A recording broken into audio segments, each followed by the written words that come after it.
Sa mga nagchat-chat pala sa akin, nagtatanong kung may asawa na ako. Ito ang sagot ko sa inyo mga idol. Wala akong asawa, idol. Sa ngayon. Pero hindi ako available. May ex-wife ako noon, idol. Oo. Pero nagpunta siya sa abroad para sa mga pangarap namin. Pero hindi niya tinupad yung pangarap namin. Tinapos niya yung 3 taon sa ibang bansa.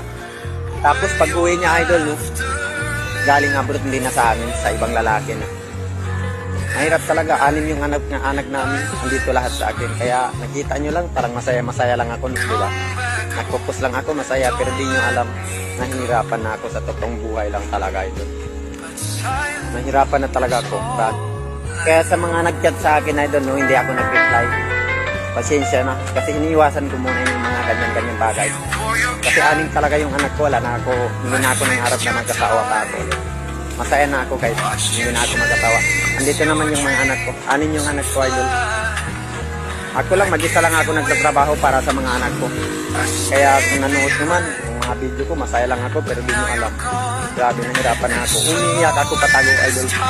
Dahil hindi ko magawa, hindi ko mabili lahat ng mga gusto ng mga anak ko. Masakit. Totoo lang.